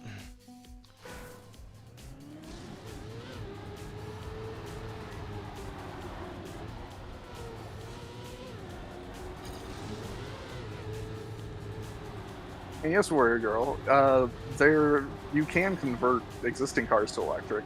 General Motors is actually working on basically like a crate motor and battery kit that would let you bolt up an electric motor to your existing vehicle's transmission and fit a battery and make it electric. They've shown a couple of concepts. The most recent one was a Chevy K5 Blazer. They bolted the motor up to it and it still has its transmission and its four-wheel drive system just like a regular one, except it's electric and has the motor and battery from a Chevy Bolt. That's awesome. That just unlocked a memory in my brain. There is... Oh, I wish I could remember the name. But there is this... I mean, at the time, he was a kid. He was an iPhone jailbreaker. Was his claim to fame. And then I believe that he actually invented... I mean, you know, quote, invented. Like, he made something that converted gas cars to electric as well. Like when he was super young, he's just one of these genius kinds of people. God, and he had such a catchy like hacker name. Like he went by like his hacker name because of the iPhone jailbreak stuff. Does any of that ring a bell to you, Joel? It's gonna kill me if I don't remember what that kid went by. I don't know. Man, he was a very popular in the jailbreaking community, and then yeah, he kind of left it to like pursue that stuff. And at the time, he was like 16 or something so insane.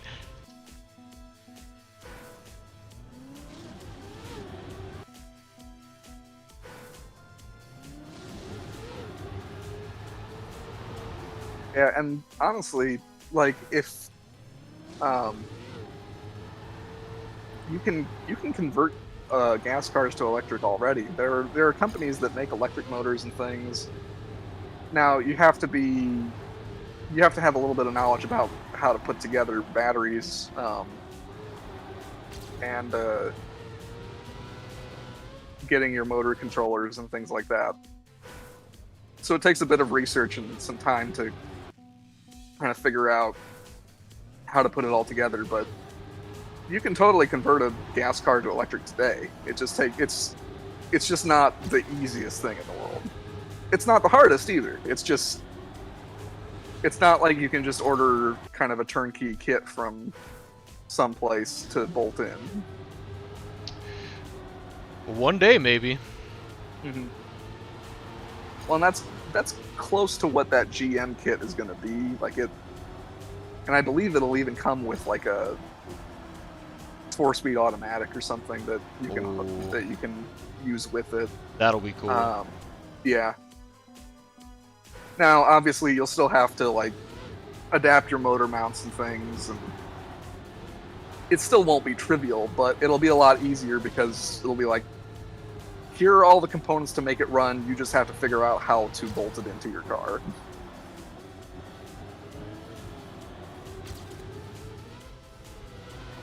Yeah, it'll probably be pricey, but but at the same time, like, if you're buying a crate engine from like Chevy Performance or something, like a crate engine and transmission and stuff, that's not super cheap either. Yeah.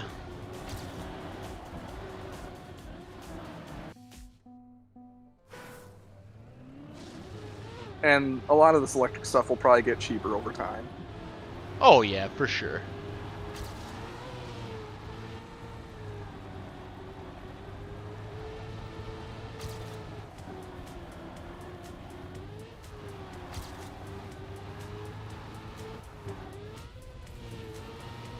Oh, I almost blew it there. Oh my god.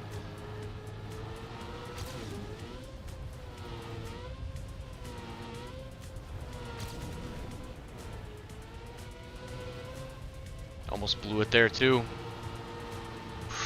But I didn't! There's the gold! Whew! So, man.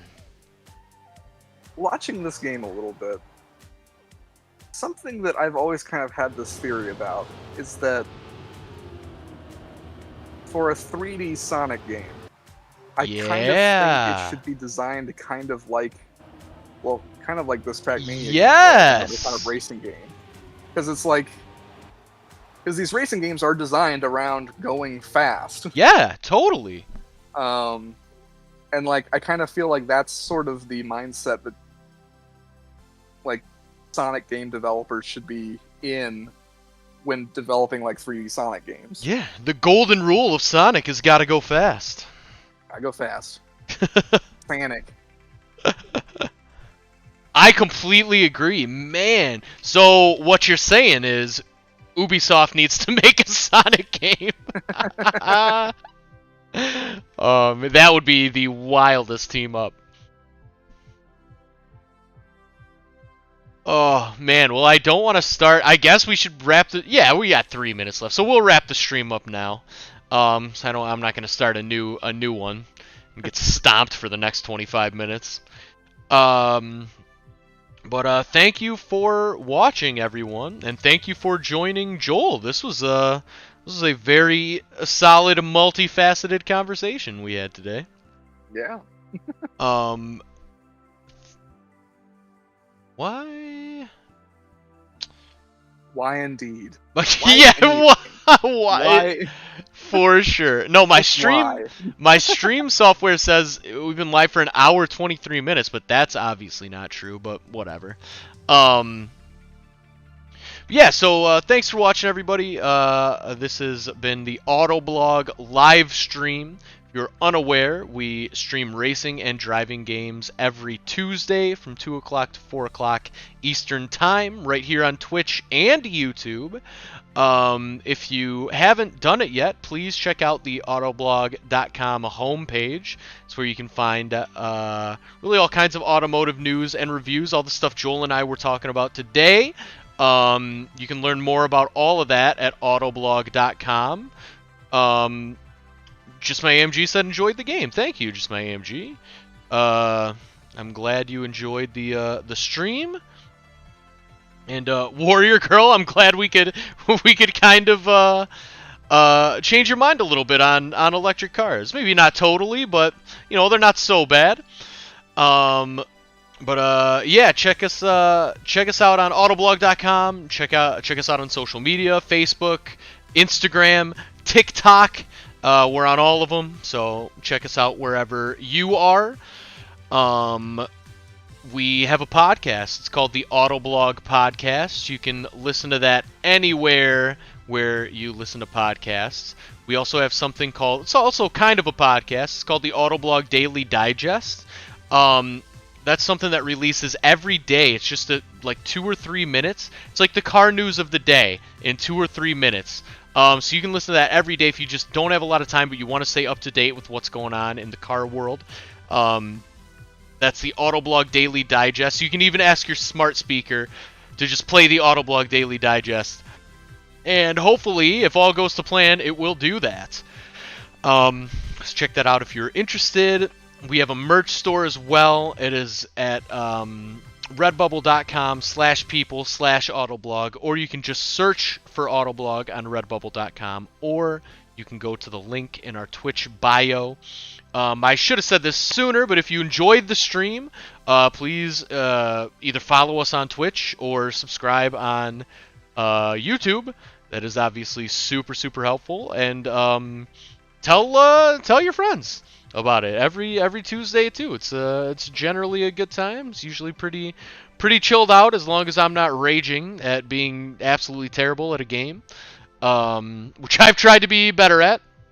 So yeah, it's usually a good time. And then Joel, is there anything you would like to leave the people with, or anything you want to point people towards on the website? Maverick stuff. Maverick everything. We got it. If you're looking for Maverick, we got it. So yes. Also, it's easy for it to get hidden under all the Maverick stuff, but Kia also showed the new Sportage SUV last night. Oh, there you go. So we've got stuff on that too. Yeah, there you go. So check all that out at autoblog.com.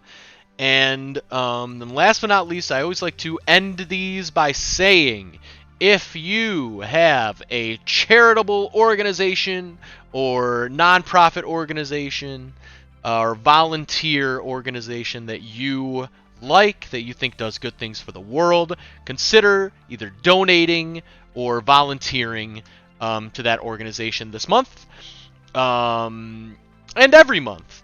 But you know, we'll keep it to this month. Start small. It's usually super easy. It's if you volunteer your time, it's super free for you to do. And yeah, it's just if everybody who watched the stream could do that for just a little bit every month, then you know, that starts to build up into something cool. So you know, consider doing that. Thank you for watching, everyone. And we will be back next week, same time, same place. So we'll see you then. Adios.